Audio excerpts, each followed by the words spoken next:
High students.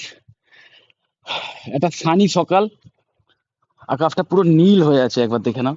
একদম ঝকঝকে নীল, কিন্তু রোদের তেজ আছে। তবে হিউমিডিটি শুনছি নাকি কমছে আস্তে আস্তে, তো ঠান্ডা হয়তো পড়বে। যাই হোক, যে কাজের কথাটা নিয়ে আজকের আলোচনা করব সেটা হচ্ছে যে ভবিষ্যতে নিজেকে জব রেডি করার জন্য কিভাবে নিজেকে আপগ্রেড করতে পারো। বিশেষ করে ভবিষ্যতের যে সময়টা, সেটা কিন্তু আরো বেশি ক্রিটিক্যাল হতে চলেছে। আমি টাফ বলবো না, ক্রিটিক্যাল এই কারণে, মানে তোমাকে কিন্তু আরো বেশি অ্যালার্ট থাকতে হবে।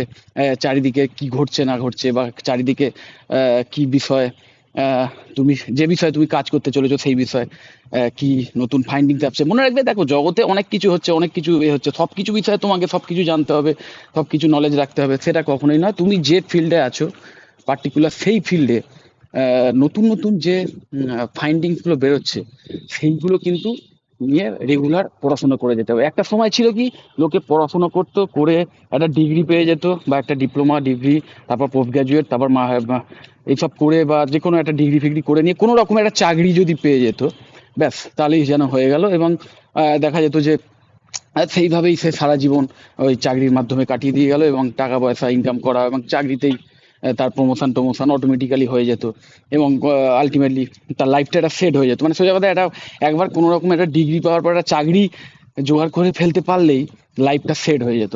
কিন্তু সেই যে ধারণা, সেটা কিন্তু অলরেডি চেঞ্জ হয়ে গেছে, কিন্তু আরো ভবিষ্যতে আগামী 4-5 বছরের মধ্যে কিন্তু এটা আরো আমূল পরিবর্তন হবে। এই কারণে, কারণ কিছু বৈপ্লবিক জিনিস আসছে, যেটা যেমন ধরো, ঠিক কম্পিউটার যখন এসেছিল তখন যেমন একটা বিশাল চেঞ্জ এসেছিল কর্মজগতে, ঠিক সেই রকম আরো দুটো তিনটে জিনিস আসতে চলেছে, বা আরো বেশি কিছু আসবে হয়তো। তার মধ্যে খুব ইম্পর্টেন্ট যে তিনটে জিনিস, তার হচ্ছে প্রথম হচ্ছে এআই, আর্টিফিশিয়াল ইন্টেলিজেন্স, রোবোটিক্স, এবং তারপরে যেটা আসতে চলেছে, যেটা নিয়ে এখনো রিসার্চ চলছে, বা এই দুটোও রিসার্চ চলছে, কিন্তু এই দুটো অনেকটাই এসে গেছে, এআই এবং রোবোটিক্স। আর থার্ড যেটা আসতে চলেছে, এটা কোয়ান্টাম কম্পিউটিং। কোয়ান্টাম কম্পিউটিং যদি একবার এসে যায়, এবং সেটার সঙ্গে যদি এআই ম্যাচ করে যায়, মানে এআই এবং কোয়ান্টাম কম্পিউটিং যখন একসাথে কাজ করবে, তখন কিন্তু ব্যাপারটা আরো বেশি ইন্টারেস্টিং হয়ে যাবে। আমি ইন্টারেস্টিং বলবো এই কারণে, আহ, অনেকের ধারণা এই এআই বা রোবোটিক্স এই সবগুলো হয়তো আমাদের চাকরি খেয়ে নেবে, বা অনেকের যে কর্মক্ষমতা, মানে যে কাজের ক্ষেত্র সেইটাকে ন্যারো করে দেবে, এবং লোকজনের চাকরি চলে যাবে। দেখো, এটা ডিপেন্ড করবে, এটা যে শুধু এআই বা রোবোটিক্স এর জন্য হবে তা না, এটা কিন্তু যুগ যুগ ধরে হয়ে চলেছে। সবসময় তোমাকে অবশ্যই, তুমি যে কাজ করতে চলেছো সেই কাজে তোমাকে অবশ্যই 8-10টা বা 100টা লোকের চেয়ে বেটার হতে হবে, বেস্ট হতে হবে, তবেই কিন্তু তুমি সেই কাজটা করতে হবে। কম্পিটিশন আগেও ছিল, এখনো আছে, ভবিষ্যতেও থাকবে। এবং এই এআই বা রোবোটিক্স এই সমস্ত বা এই কোয়ান্টাম কম্পিউটিং এই সমস্তর সঙ্গে যুদ্ধে গেলে যেটা মেনলি করতে হবে, সেটা হচ্ছে তোমাকে সব সময় আপগ্রেডেড থাকতে হবে, ভীষণ ভীষণ ভাবে আপগ্রেডেড থাকতে হবে। তবেই কিন্তু আহ, তুমি মানে ভালো জায়গায় কাজ করতে পারবে, এবং ভবিষ্যতে তুমি তোমার কেরিয়ার পাথটা একটা হাই হাই হাই লেভেলে যাবে। মানে, তো মানে এরকম করলে হবে না যে একবার সবকিছু করে একটা ডিগ্রি পেয়ে গেলাম, হয়ে গেল, তারপর চাকরি পেয়ে গেলাম, চিরকাল চাকরি থাকবে, সেরকম নয়। হয়তো দেখা যাবে ভবিষ্যতে তুমি নিজেকে আপগ্রেড করনি বলে তোমার সেই চাকরি চলে যেতে পারে। কারণ এই এআই বা রোবোটিক্স এরা, এবং তার সঙ্গে কোয়ান্টাম, এখন নিশ্চয়ই তোমরা যারা এআই ইউজ করছো নিশ্চয়ই দেখেছো যে কিছু কিছু ক্ষেত্রে খুব ভালো কাজ করলেও কোনো কোনো ক্ষেত্রে কিন্তু মানে অতটা ভালো হয় না, মানে প্রফেশনাল ভাবে হয় না। এই যে লোকে বলছে, বা যারা বিশেষজ্ঞ তারা বলে যে এআই একদম প্রফেশনাল আর্টিস্টদের মতো কাজ করবে, বা প্রফেশনাল রাইটারদের মতো লিখবে, বা প্রফেশনাল ভাবে সবকিছু যে কোনো কাজ করে দেবে। সেইটা করতে গিয়ে অনেক ক্ষেত্রে হয়তো তুমি নিজেই দেখেছো যে এআইতে, এআই সফটওয়্যারের মাধ্যমে কিছু করলে সেটা হয়তো একটু হাস্যকর হয়ে যাচ্ছে, বা অতটা অ্যাকুরেট হচ্ছে না, প্রফেশনালিজম তো দূরের কথা। এইটা নিয়ে কিন্তু হাসির কিছু নাই। মনে রাখবে, এই এআইও কিন্তু এখনো রিসার্চ লেভেলেই আছে।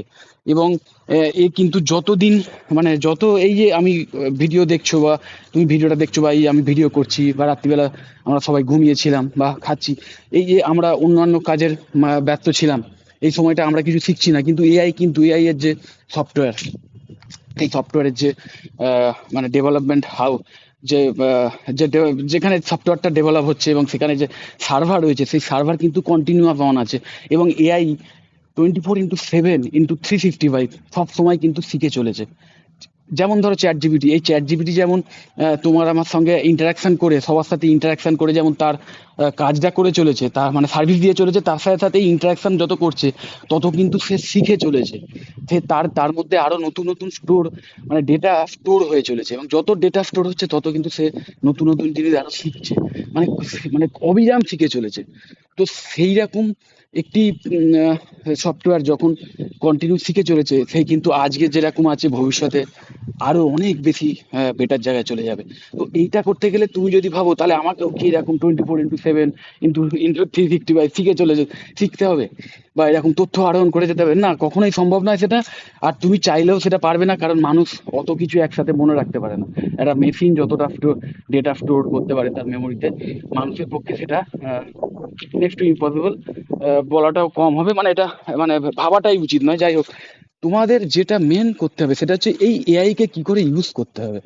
দেখো, এআই বা রোবোটিক্স বা এই ভবিষ্যতে আরো যে কম্পিউটার বিপ্লব আসতে চলেছে, সেইগুলোকে মানে আহ, তোমার টুলস করতে হবে, মানে তোমাকে তার মানে তোমাকে মানে তুমি সেইগুলোকে হাতিয়ার হিসেবে ইউজ করবে। তুমি যদি সেটাকে তোমার কম্পিটিটিভ হিসেবে মানে কম্পিটিটর হিসেবে ইউজ মানে ভেবে নাও, তাহলে তো হয়ে গেল, তাহলে আর কোনো কাজ হবে না। তুমি যে ফিল্ডেই আছো সেই ফিল্ডেই কিন্তু মনে রাখবে, তুমি এই এআই ইউজ করে মানে সেটাকে ইউজ করে তুমি কিন্তু তোমার কাজের কোয়ালিটি আরো অনেক বেটার জায়গায় নিয়ে যেতে পারবে, অনেক ইজিলি করতে পারবে, আরো বেশি কাজ করতে পারবে। এবং তার জন্য যেটা দরকার সেটা হচ্ছে প্রতিদিন কিছু না কিছু নতুন জিনিস শেখো। শেখো মানে এই নয় যে কোনো ডেটা আরোহণ করো বা কোনো কিছু মুখস্থ করো, কোনো কিছু করো, তুমি সেটা নয়, কোনো কিছু কারিগরি জিনিস বা কোনো যে ফিল্ডে তুমি রয়েছো, হাতে কলমে বিদ্যা সেটা শেখো, বা এআই এর নতুন কোনো অ্যাপ্লিকেশন শেখো, বা যে কোনো তোমার যে ফিল্ডে তুমি রয়েছো, যে ফিল্ডেই তুমি রয়েছো সেই ফিল্ডে নতুন কিছু জিনিস তোমায় কিন্তু প্রতিদিন শিখতে হবে। মানে কাজ করার সাথে সাথে তোমায় কিন্তু শেখার পেছনেও প্রতিদিন সময় দিতে হবে। আর এখন যেহেতু তুমি শিখছো, এমনিতেই তুমি স্টুডেন্ট, মানে স্টুডেন্টের জন্য বলছি, যেহেতু স্টুডেন্ট সেহেতু তোমাকে এমনিতে শিখতে তো হচ্ছে। তার সাথে সাথে মানে বইতে যা যা আছে সেটা তো অবশ্যই শিখছো তো, এবং বইতে যা আছে সেটা সাথে সাথে চেষ্টা করবে সেই টপিকস এর ওপরই, মানে আরো নতুন নতুন কি ফাইন্ডিংস বেরিয়েছে সেই তার উপর প্রতিদিন অন্তত 1 ঘন্টা হলেও সময় দিয়ে সেটা থেকে কিছু নতুন কিছু শেখার চেষ্টা করা। আর আজকের যুগে কেউ যদি কোনো কিছু বিষয় শিখতে চায়, তাকে শুধু বইয়ের ওপর ভরসা করতে হবে এরকম কোনো ব্যাপার নয়, বা কোনো টিচারের ওপর ভরসা করতে হবে তা নয়। তুমি ইন্টারনেটের মাধ্যমে মানে তোমার যদি শেখার ইচ্ছে থাকে তুমি কিন্তু শিখতে পারবে, এবং সেই জিনিসটাই কিন্তু সবচেয়ে বেশি দরকার, এবং ভবিষ্যতে তোমাকে এই জিনিসটাই কিন্তু অন্যদের থেকে এগিয়ে নিয়ে যাবে এবং তোমাকে টিকিয়ে রাখবে। এবং শুধু যে যারা স্টুডেন্ট তাদের জন্য এটা প্রযোজ্য তা নয়, যারা অলরেডি প্রফেশনাল যে কোনো বিষয়ে, যারা প্রফেশনাল তাদেরও কিন্তু এই শেখার পেছনে প্রতিদিন মানে 1 ঘন্টা 2 ঘন্টা করে প্রতিদিন সময় দিতে হবে, এবং সেটাকেই হ্যাবিট করে তুলতে হবে। প্রত্যেক দিন নতুন নতুন কিছু না কিছু টেকনিক শিখতে হবে, তুমি যে ফিল্ডেই আছো। এইটা যদি করে যাও এবং এআই বা এই রোবোটিক্সকে নিজের একবার যদি হাতিয়ার হিসেবে ইউজ করার টেকনিকটা শিখে যাও, ওকে, তাহলে কিন্তু ভবিষ্যতে কেরিয়ার পাথ আরো অনেক বেটার জায়গায় যেতে চলেছে। আর মনে রাখবে, আমাদের পৃথিবীতে এখনো এরকম ভাবার কোনো কারণ নেই যে সবকিছু আমরা জেনে গেছি, সবকিছু বা পৃথিবীর সমস্ত রিসোর্স আমরা ইউজ করে নিয়ে এবার সবকিছু হয়ে গেছে, বা এরপরে এত মানে এইসব এআই ফেআই এসব ইউজ করে অত কি কাজ হবে বা কিভাবে, এটা সম্পূর্ণ ভুল ধারণা। মনে রাখবে, আমরা এখনো কিন্তু সভ্যতার যে কার্দাসিয়ান যে কার্দাসের স্কেল রয়েছে, সেই কার্দাসের স্কেলেও কিন্তু আমরা সবে মানে সিভিলাইজেশন যে লেভেল, সেখানে লেভেল ওয়ানেও এখনো কমপ্লিটলি পৌঁছতে পারিনি। তো যারা এই বিষয়টা নিয়ে জানতে চাও তারা কার্দাসেপ স্কেল বলে মারতে পারো গুগলে, সেখানেও দেখে নিতে পারো। তো যাই হোক, তো আমরা এখনো সিভিলাইজেশনের লেভেল ওয়ানেও পৌঁছতে পারিনি, তো এখনো অনেকগুলো স্টেপ বাকি আছে। এবং তার জন্য কিন্তু আমাদের অবশ্যই এই সমস্ত টুলস, এই সমস্ত এআই, রোবোটিক্স, কোয়ান্টাম কম্পিউটিং বা আরো নানা রকম নতুন নতুন টেকনোলজির দরকার পড়বে, এবং প্রচুর ইন্টেলিজেন্ট এবং প্রচুর মানে কর্মক্ষম এবং নলেজেবল লোকের দরকার পড়বে, যারা এইগুলোকে কন্ট্রোল করবে এবং তার মাধ্যমে আস্তে আস্তে নিজেদের সিভিলাইজেশনটাকে সেই লেভেলে নিয়ে যাবে এবং আরো আপগ্রেড করবে। সব বুঝতে পারছো যে যারা নিজেকে আপগ্রেড করতে রাজি আছে তাদের জন্য কিন্তু আহ, কাজের অভাব কোনোদিনই হবে না। আর সবচেয়ে যেটা ইম্পর্টেন্ট সেটা হচ্ছে যে এই যে শেখার ব্যাপারটাকে এটাকে মানে আনন্দ করে করো। এটাকে এই জন্য করার দরকার নেই যে ভবিষ্যতে এটা করলে আমি কত টাকা ইনকাম করব, অমুক করব, বা এটা টাকার সঙ্গে সবসময় মানে একটা কম্পেয়ার করা যে এটা শিখে আমার কি লাভ হবে, এটা শিখে আমার কত টাকা ইনকাম হচ্ছে। এইসব কিছু নয়, তুমি শেখার আনন্দে শেখো। এই যে যে বিষয়ে তুমি কাজ করতে চলেছো সেই বিষয়টাকে ভালো তো বাসতেই হবে, এবং যদি ভালো বাসার জিনিসটাই কাজ হয়ে যায় তাহলে তো সেটা খুবই ভালো জিনিস। এবং সেক্ষেত্রে আমি মনে করি যে জিনিসটা তুমি ভালোবাসো সেই জিনিসটার উপর আরো প্রতিদিন নতুন নতুন ভাবে কিছু না কিছু শেখাটা খুবই দরকার। এবং সেটা আশা করি তোমাদের হয়তো একটা মানে ফ্রি টাইমসে যে রিক্রিয়েশন করি আমরা, সেই রিক্রিয়েশনের মতনই দেখবে আনন্দ পাবে যদি যে বিষয়ে ভালোবাসো সেই বিষয়ে প্রতিদিন কিছু না কিছু শিখতে মানে শিখতে পারো। তো ভিডিওটা নিয়ে আর বেশি বড় করছি না, ভিডিওটা অলরেডি হয়তো বড় হয়ে গেছে। আর রোদটাও খুব তেজ আছে, একটু নেমে যাব, ঘাম হচ্ছে বুঝতেই পারছো। তো যদি এই বিষয়ে আরো ডিটেলে জানতে চাও, এই বিষয়ে আরো কোনো তোমার কোয়ারি থাকে, তাহলে অবশ্যই ডাইরেক্ট আমার সঙ্গে কন্ট্যাক্ট করতে পারো। আমার ভিডিও ডেসক্রিপশন বক্সগুলোয় আমার কন্ট্যাক্ট ডিটেলস সব দেওয়া থাকে। কমেন্টস করতে পারো। ভিডিওটা ভালো লাগলে অবশ্যই লাইক দেবে। আমার চ্যানেলটা যদি সাবস্ক্রাইব না করে থাকো অবশ্যই সাবস্ক্রাইব করবে, এবং যতটা পারো ওই ভিডিওটা শেয়ার করে দাও যাতে তোমার বন্ধু বান্ধবরাও বুঝতে পারে যে ভয় পাওয়ার কিছু নেই। নিজেকে আপডেট করতে পারলেই ভবিষ্যতে আহ, চাকরি বলো বা কাজ বলো তার প্রচুর সুযোগ আছে। খুব ভালো থাকবে। টাটা।